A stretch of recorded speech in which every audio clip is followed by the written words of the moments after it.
Questão 4. Na questão 4, um bloco de ferro de 100 gramas a 120 graus Celsius é deixado no interior de um recipiente com capacidade térmica desprezível. Então, bom, só fazendo um paralelo com a questão 3, com a questão anterior.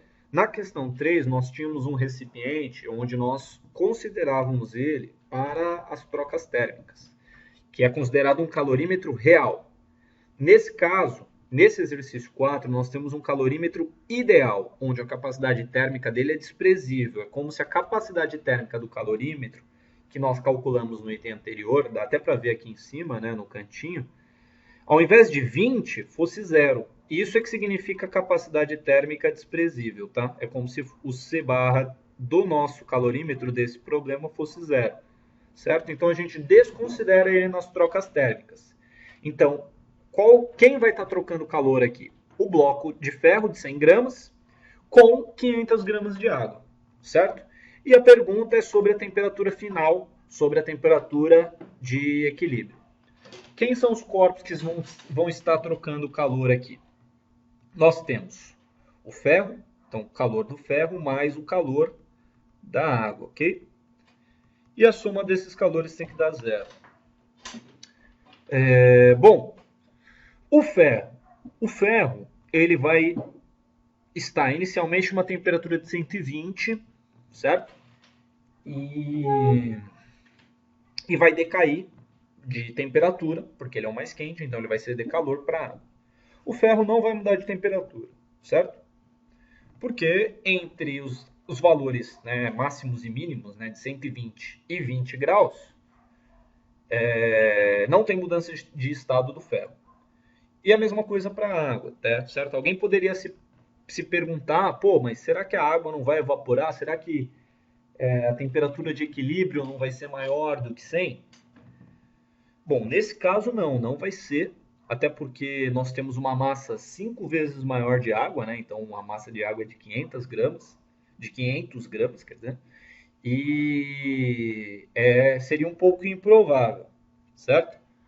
Mas de qualquer maneira, nós vamos utilizar aqui, certo, o caminho mais simples, que é fazer a conta pensando da maneira mais simples possível de primeira maneira, que é colocar aqui nesses calores simplesmente a mudança de temperatura, que é o que acontece, certo? Se nós errarmos,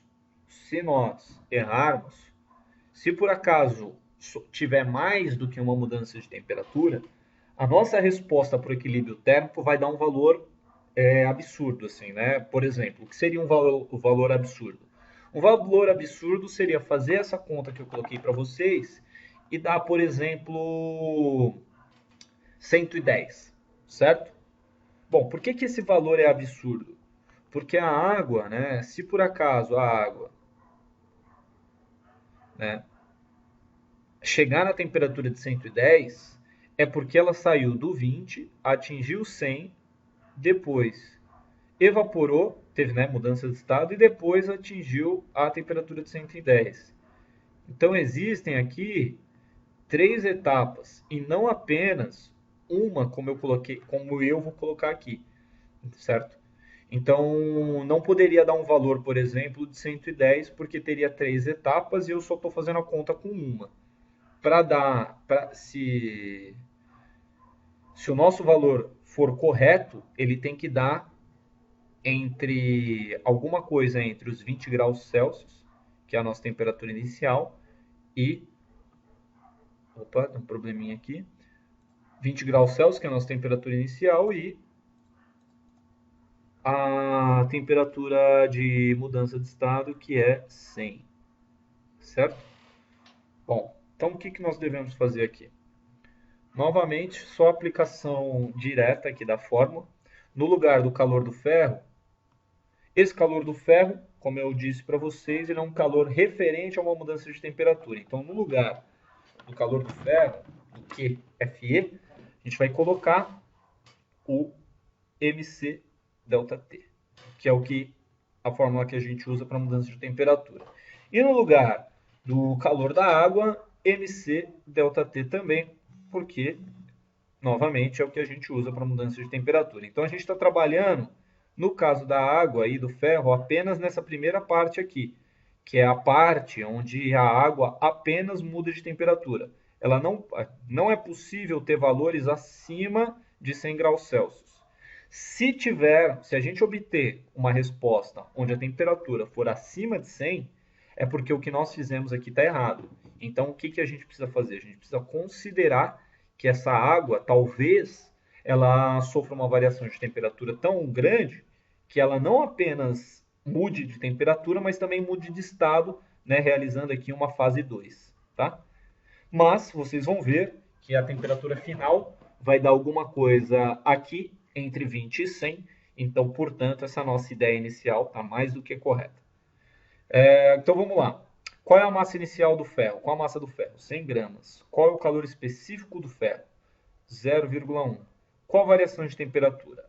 A variação de temperatura será a temperatura final, que é a temperatura de equilíbrio, TE, coloquei aqui, menos a inicial do ferro, que começa a 120 graus Celsius. Agora mais, o calor da água. Qual a massa da água? 500 gramas. Vezes o calor específico da água, que é 1, vezes a variação de temperatura. Afinal, novamente, T menos a inicial, que da água é 20. Tudo isso é igual a zero. Conta feita, vamos lá. 100 vezes 0,1, 10. Então, é 10 com a distributiva, certo? 10 vezes TE, 10TE. Menos 10 vezes 120, menos 1.200. Mais 500 vezes 1, 500. Então, distributiva desses 500 aí. 500TE, certo? Menos 500 vezes 20, que vai dar menos 10.000. Ok? Tudo isso aqui será igual a zero. Que conta que a gente tem que fazer?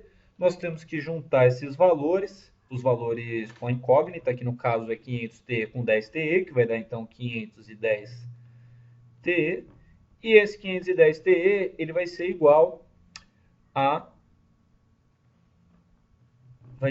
então a soma de menos 10.000 com menos 1.200. Essa soma eu já passei para o outro lado, que vai dar 11.200, certo?